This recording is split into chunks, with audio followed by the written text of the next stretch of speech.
आपको मालूम है एक समय हमको चावल और गेहूं रखने के लिए पंजाब हरियाणा में रेलवे स्टेशन का उपयोग करना पड़ा। इथेनॉल से जुड़ा दूसरा सवाल किया सर 2030 को जब हमने 2025 में किया तो मैंने कुछ रिपोर्ट्स ऐसी पढ़ी जिसमें एक सियाम नाम के ऑर्गेनाइजेशन का नाम आया। इसका क्लेम है कि हमारे देश की गाड़ियां इस व्यवस्था के लिए तैयार नहीं थी। मेरे ऊपर ये चार्ज किया गया कि मेरे लड़कों का इथेनॉल की फैक्ट्री, उसको फ़ायदा उठाने के लिए मैंने इथेनॉल लाया। अब मैं आपको एक बात बताता हूँ, वो अभी प्रूव हो गया है कि हमारे देश में पेट्रोल और डीजल मुख्य रूप से जो इंपोर्ट होता है, तो पेट्रोल में हम लोग ब्राज़ील में 27% इथेनॉल डालते हैं और यही सुजुकी, टोयोटो, हुंडई, यही सब गाड़ियाँ, मर्सिडीज़ वही चलती है। तो इसका मतलब वहाँ कोई प्रॉब्लम नहीं है, तकलीफ़ नहीं है। और हमारे देश में भी हमने इथेनॉल की शुरुआत की। अटल जी के सरकार के समय 5% इथेनॉल ऐड हुआ, अब 20% हो रहा है। और ये इसके कारण करीब 1,80,000 की इकोनॉमी जो हमने इंपोर्ट बचाया और पैसा भी बचा है। और ये जो पैसा कहाँ गया? अभी हम गन्ने के जूस से इथेनॉल बनाते हैं, मोलाइसिस से बनाते हैं, ब्रोकन राइस से बनाते हैं, कॉर्न से बनाते हैं, बाम्बू से बनाते हैं नुमालीगढ़ में।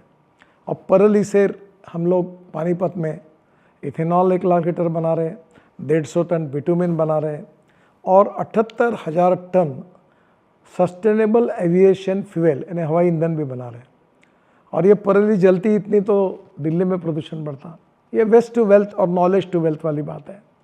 और अब आप देखिए कि जब मक्के से हमने इथेनॉल बनाना शुरू किया तो जो मक्के की प्राइस थी, मार्केट प्राइस 1,200 रुपये क्विंटल थी और मक्के की MSP मिनिमम प्राइस ये 1,850 रुपये क्विंटल थी।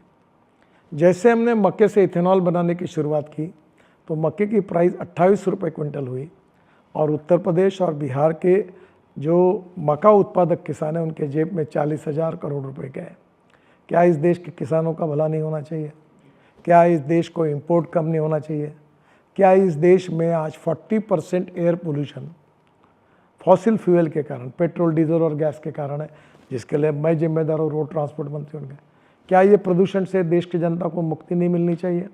और ये इंपोर्ट बचाकर ये पैसा अगर किसानों के जेब में जाता है और गांव गरीब मजदूर किसान समृद्ध बनते हैं, स्मार्ट शहर नहीं स्मार्ट विलेज बनते हैं, गांव के युवाओं को रोजगार मिलता है, किसानों को फसल के अच्छे दाम मिलते हैं, तो क्या ये समृद्ध भारत के लिए, स्वावलंबी भारत के लिए अच्छा काम नहीं है? निश्चित। और यही काम मैं मिशन के रूप में कर रहा हूँ। अब इसमें थोड़ा सा आप मुझे ज़रूर पूछिए।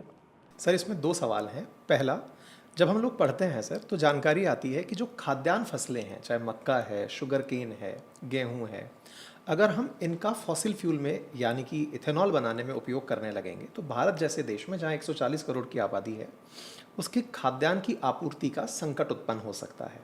कीपिंग इन माइंड कि भारत के पास पर्याप्त स्टॉक भी है जो हमारे FCI के गोडाउन में मैं आपको तो इसका पूरा डिटेल बता दूँ। हाँ, जानकारी दीजिए सर। हमारे देश की समस्या है कि अन्न धान्य सरप्लस है।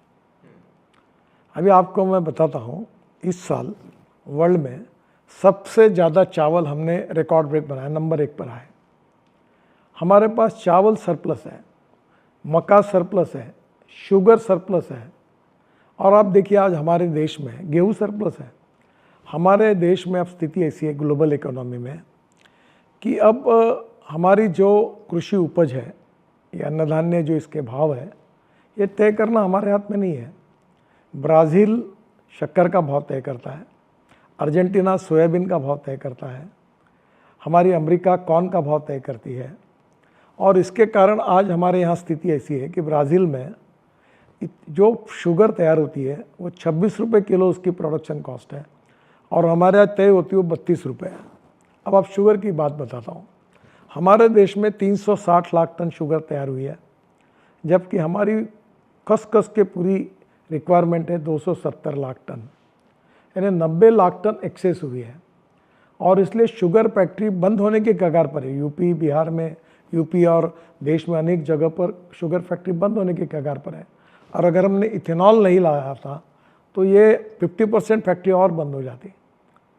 किसानों को 1-1, 1.5 लाख करोड़ रुपए मिले नहीं थे, लोग गन्ने के पैसे नहीं मिल रहे थे और इसलिए इसका कारण शुगर सरप्लस है। कॉर्न की हालत MSP 1800 1850 रुपये, हम 1200 रुपये में किसान कॉर्न बेच रहा है। मुझे बताइए चावल के आपको एक छोटी बात बताऊं, क्योंकि आप उच्च विद्या विभूषित हैं। पिछले 15 साल पहले खाद के भाव क्या थे, इंसेक्टिसाइड के भाव क्या थे, सीड के भाव क्या थे, पावर के भाव क्या थे, सीमेंट के भाव क्या थे, स्टील के भाव क्या थे, और आज देखो आज ये भाव क्या है और अनाज के भाव क्या है। इन्फ्लेशन बढ़ रहा है।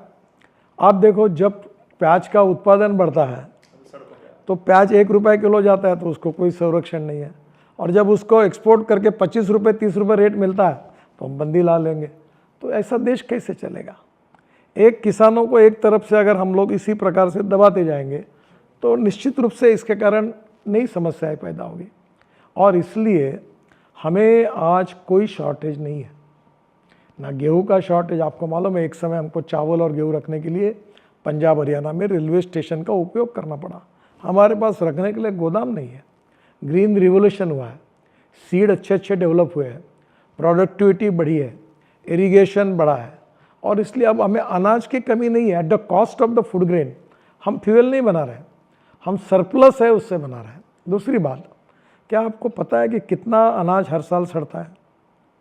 गवर्नमेंट गोदाम में जो चावल पड़ा वो कितना बड़े प्रमाण पे होता है, जबकि हम खरीद लेते हैं। अब सरकार ने एमएसपी के नीचे अगर जब जाती सरकार को खरीदना पड़ता है, कितना सरकार का नुकसान होता है। तो ये होने के बजाय उसका डाइवर्सिफिकेशन, अगर import substitute, cost effective, pollution free, indigenous अगर हम इसमें करते तो उसमें कोई प्रॉब्लम नहीं है। जिस दिन हम अनाज का शॉर्टेज हो जाएगा हम ये प्रोडक्शन बंद कर देंगे, हम बंदी कर देंगे उसके ऊपर। पर आज वो स्थिति नहीं है, और आज किसानों के भलाई के लिए हमें ये करना बहुत ही आवश्यक है। सर एक सप्लीमेंट्री क्वेश्चन है। जो डॉक्यूमेंट्स हमने पढ़े सर उसमें 2030 का लक्ष्य था इथेनॉल को 20% पेट्रोल में मिक्स करने का। इसे 2025 में करने का ये विज़न जो था, आपका जो आइडिया था, ये प्रीपोन क्या हुआ, मतलब कैसे हो पाया? ये उपलब्धि है या ज़रूरत है? नहीं सर, प्रोडक्टिविटी बढ़ गई। हमारे पास जो एग्रीकल्चर सरप्लस था, शुगर केन जूस, मोलाइसेस, बाम्बू से बना, राइस स्ट्रॉ से बना, उसके कारण प्रोडक्टिविटी बढ़ी। देखो डिमांड एंड सप्लाई इसके रेशो में होता है। और दूसरी बात, मैं तो दूसरी बात कर रहा हूँ, अभी हमने ये 100% इथेनॉल पर गाड़ियाँ लाई है। अभी 2 wheeler Bajaj, TVS, hero Honda की बाइसिकल 100% इथेनॉल पर है। मेरे पास टोयोटो की इनोवा गाड़ी है, बाहर आप जाते समय उसका शूटिंग कर लेना। वो गाड़ी 100% किसानों ने तैयार किए हुए इथेनॉल पे चलती है। वो पेट्रोल का पड़ रहा है 100%, और वो गाड़ी चलते चलते 60% बिजली तैयार करती है। और पेट्रोल की एवरेज में और डीजल की एवरेज में अगर तुलना करेंगे तो पेट्रोल का भाव 25 रुपये लीटर आता है। Import substitute, cost effective, pollution free और इंडिजिनियस, प्रदूषण भी नहीं है, और इसका पैसा किसानों को मिल रहा है। अभी हम लोग टोयोटो, हुंडई, बाद में सुजुकी, टाटा, महिंद्रा, सब ने अब ये 100% इथेनॉल की गाड़ियाँ तैयार की है, और अभी जल्दी ही ये मार्केट में आएगी। इथेनॉल के 300 पंप इंडियन ऑयल ने डाले हैं। पेट्रोल बेचना बंद हो जाएगा, और धीरे धीरे पूरी स्कूटर, 2 व्हीलर और कार पेट्रोल के बजाय 100% इथेनॉल पर चलेगी। इंपोर्ट खत्म हो जाएगा, प्रदूषण कम हो जाएगा, खत्म हो जाएगा पेट्रोल का, और देश के किसानों के जेब में ये पैसा जाएगा। ये देश के हित में नहीं है सर। इसी में सर एक और क्वेश्चन, आपके पास गाड़ियों में हाइड्रोजन फ्यूल से चलने वाली कार भी है, ऐसा हमारी रिसर्च में निकल के आया, उस पर भी सवाल पूछेंगे। लेकिन एक इथेनॉल से जुड़ा दूसरा सवाल भी है सर। इथेनॉल का हमारे देश में कंजप्शन एज एन अल्कोहल भी होता है, नशे में भी होता है। नशे की स्थिति में मैं राजस्थान के अंदर आबकारी सेवाओं से जुड़ा रहा हूँ, जहाँ पर मुझे अवैध शराब के बेचान को रोकना होता था। ऐसे में सर, जहाँ शराब का उत्पादन लोग लोकल लेवल पर कर लेते हैं, भविष्य में इथेनॉल अगर इस तरह से उपलब्ध होने लगा तो सर इसके ऊपर पाबंदी लगाना, जो अवैध रूप से शराब बिक्री में, जहाँ एक और लोग स्पिरिट कंज्यूम कर जाते हैं, रिफाइनरीज से जब इतनी बल्क मात्रा में अल्कोहल निकलने लगेगा, तो क्या आपको नहीं लगता कि इसकी माल प्रैक्टिसेस शराब के अंदर बढ़ने लगेंगी सर? आप तो एक्साइज में थे सर, आपको मालूम होगा कि पहले जो बनता है वो आरएस बनता है, रेक्टिफाइड स्पिरिट। रेक्टिफाइड स्पिरिट से 2 मार्ग होते हैं। रेक्टिफाइड स्पिरिट से इथेनॉल बनता है, और रेक्टिफाइड स्पिरिट से फिर फॉरेन लिकर और या अपनी देशी दारू बनती है। पहली बात, ये एक्साइज का आइटम है, कोई इथेनॉल को बेच ही नहीं सकता। और आज तक देश में एक भी कंप्लेंट किसी ने इथेनॉल खरीदी किया और उसको दारू बनाए, ऐसी नहीं हुई है। जो मॉटलिंग प्लांट है वो अलाउ है उनको कि अपने ब्रांड पर वो देशी और फॉरेन लिकर बनाते हैं, ब्रांडी, विस्की, रम, वो ऑलरेडी बन रही है, इसके इथेनॉल आने के पहले बन रही है और वो एक्सपोर्ट भी होती है और देश के मार्केट में सील बंद होती जाती है। आप जो बात कर रहे हैं वो हाथ भट्टी की है कि जैसे वहाँ ये जैसे गुड़ है ना, गुड़ ये उबाल कर उसमें से निकल के वो अल्कोहल तैयार करके वो जहरीली दारू बनाते हैं। ये इतना कंट्रोल आइटम है, गवर्नमेंट के नियम इतने स्ट्रिक्ट हैं कि आज तक इस प्रकार की कोई घटना नहीं हुई है। पर जो दारू बना रहा है हाथ भट्टी की, हमारे महाराष्ट्र में उसको हाथ भट्टी बोलते हैं, वो चावल से भी बनाता है, वो किसी भी फूड ग्रेन से बना सकता है। तो वो जो है या फल सड़ गए तो सड़े हुए फलों से भी बनता है, फर्मेंटेशन से, तो वो टोटली डिफरेंट है। उसका ये इथेनॉल और अल्कोहल से कोई संबंध नहीं है। ठीक है सर, 2030 को जब हमने 2025 में किया तो मैंने कुछ रिपोर्ट्स ऐसी पढ़ी जिसमें एक सियाम नाम के ऑर्गेनाइजेशन का नाम आया, जिसका क्लेम है कि हमारे देश की गाड़ियां इस व्यवस्था के लिए तैयार नहीं थी, जिससे गाड़ियों में कोरोजन की दिक्कत होना, रबड़ के अंदर गाड़ियों में जो रबड़ लगे हुए हैं उनमें दिक्कत होना। ठीक है साहब, ये कुछ दिक्कतें पहली बात तो ऐसी है कि ये पूरा गलत प्रचार है। आगे का आप वो भी प्रश्न पूछिए। मेरे ऊपर ये चार्ज किया गया कि मेरे लड़कों का इथेनॉल की फैक्ट्री, उसको फ़ायदा उठाने के लिए मैंने इथेनॉल लाया।